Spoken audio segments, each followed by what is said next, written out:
There are lots of different ways to connect your Sound Shark to your camera system. No matter what camera system and no matter what your job is, you can use a Sound Shark 600-700 different ways if you want to. Let me just show you a few that, in fact, I've used every one of these that I'm going to show you. First up, we're going to have to connect our Sound Shark to the camera's hot shoe. Now, one of the things that you've noted in the past is, of course, take a look. Yeah, those two screws, those are supposed to be two screws there. Those are nylon screws. Those are breakaway screws so that if enough weight hits that Sound Shark, it will bust those screws instead of breaking your camera. Beautiful, beautiful safety piece put inside. Next, you'll notice on the bottom of the Sound Shark, that little gold kind of piece, yeah, that metal is a little softer. You'll also notice that it's not a square.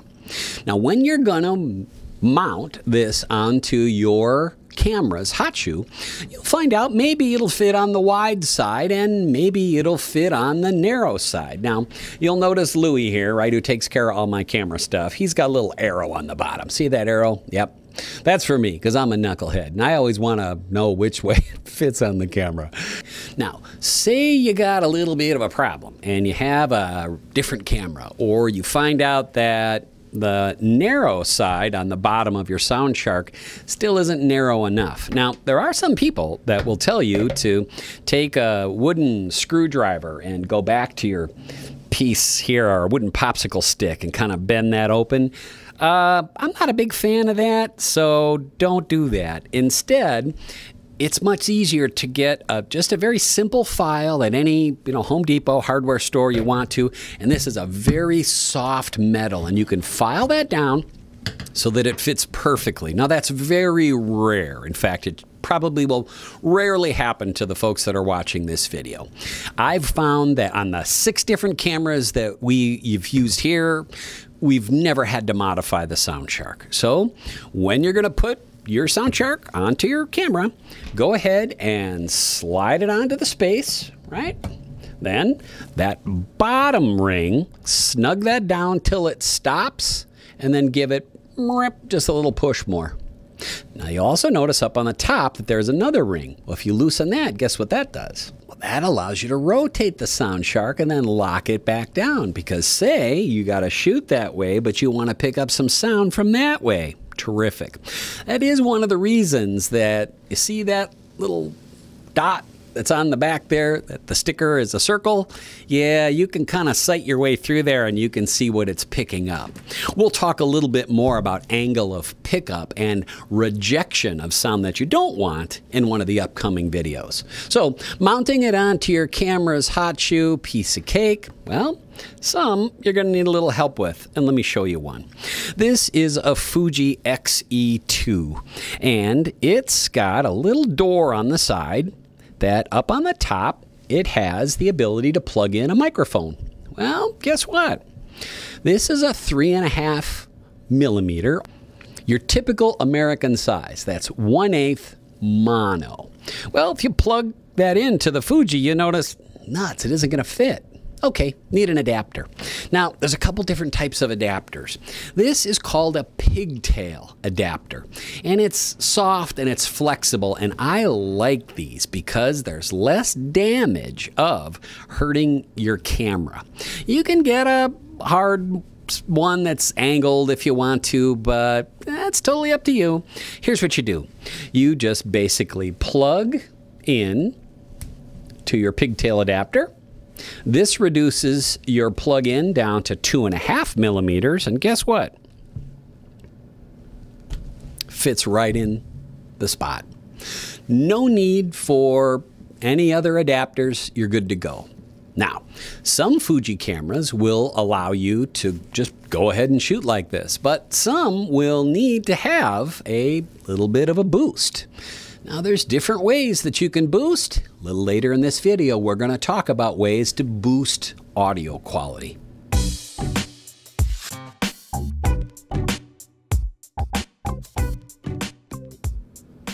Well, what if you don't want to mount onto the camera? What if you want to use a bracket, an L bracket off the side of the camera, because say you want your flash up on the hot shoe and you want to have your sound shark off to the side, no problem. Use whatever bracket you're comfortable with.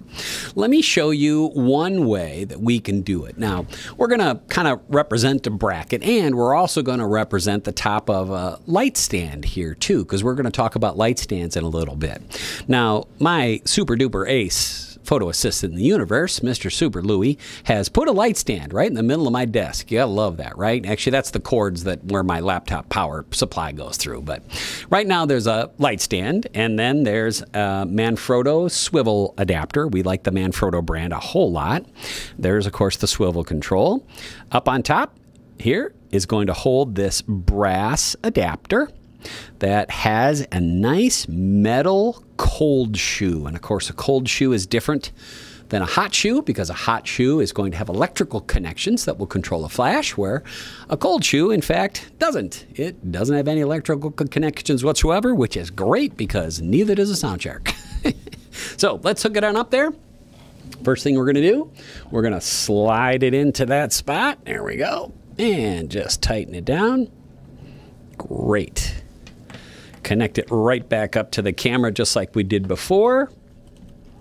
And if this was bracketed together, if this was mounted together, you would be able to move around no problem.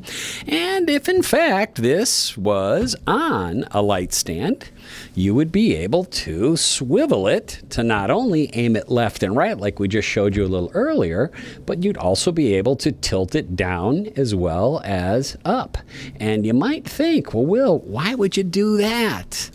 Do you know that my biggest single consulting client that uses the Sound Shark uses it in a souvenir photo setting at a world-famous landmark, and it's about 10 feet in the air, and it's tilted down about 37 degrees, and uses it every day and makes plenty of money with it. Gotta love that, right?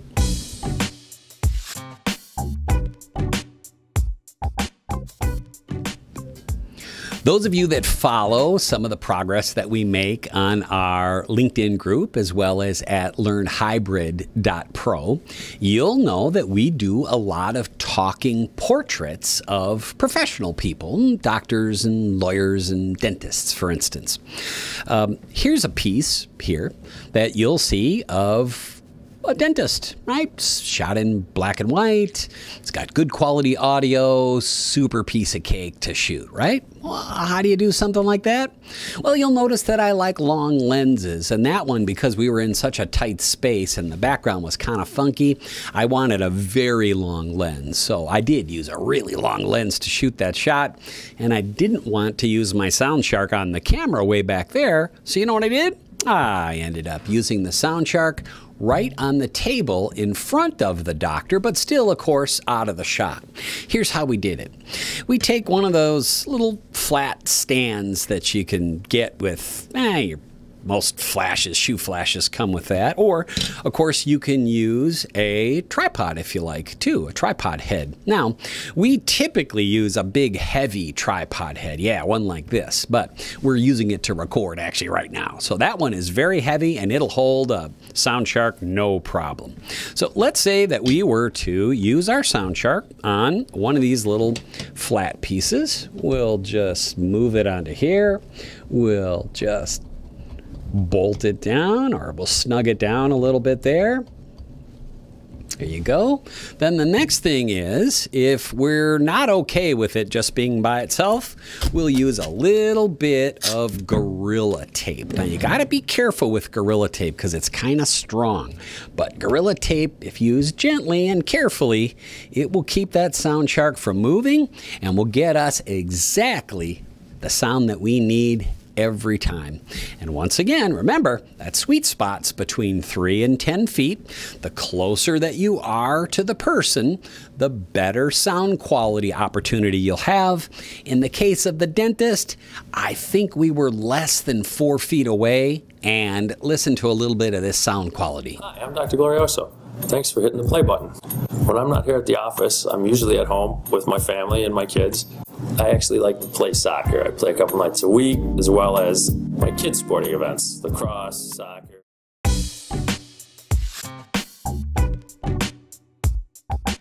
There are many different ways you can do that. There's some easier ones and harder ones, expensive ones, not so expensive. Let me share two kind of easy and smart and affordable ways that you may want to do that. So let's assume that we've got our Sound Shark stuck to our table any way you want to. If it's just sitting there or if it's mounted to your tripod, whatever, it's up to you. But then how are we going to get the signal back to the camera? And remember, let's assume that our camera is 12 feet away from our subject. Well, that's a lot of cable to run. So let's say that we wanted to keep the budget down and we wanted to just run cables. Well, that's where one of the small mixers comes in handy. This is one from Asden. There's also one from a company called Juice Link. That's very good. There's a handful of other ones too. Now, this is going to allow you to simply connect up into the microphone port here. Then for the output side, it will allow you to run XLR cables, those thicker cables that you can get at places like Guitar Center, very low cost. Those are balanced cables, which means you're going to be able to run them a long distance without getting any sort of noise or problems whatsoever. Then you just get an adapter at the other end to plug back into your camera and off you go. One of the big pluses of working through something like this is this now makes it dual mono, right? Because this microphone is mono, meaning it's only going to record one side. So in post-production, you can double that to make it left and right. It's not going to be stereo. But in this case, what you can do is you can have it take one mono mic and spit it out left and right, making what's called dual mono, and have full adjustment of all of that as you go. So a mixer gives you a lot more options. Also, those of you that are shooting a wide variety of different cameras may find out that some of your cameras need power and some of your cameras don't need power. So having a portable mixer, smart idea. Now, there is a little bit easier idea, even though it's probably a little bit more expensive.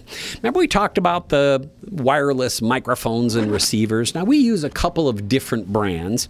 This, of course, is the reason that we got into Sound Shark, was to try to get away from these. But now, this is a very good product. And, of course, we do have the ability to take our wireless transmitter, right here, transmitter, it's listed microphone, and we can easily plug in our Sound Shark and turn on the transmitter.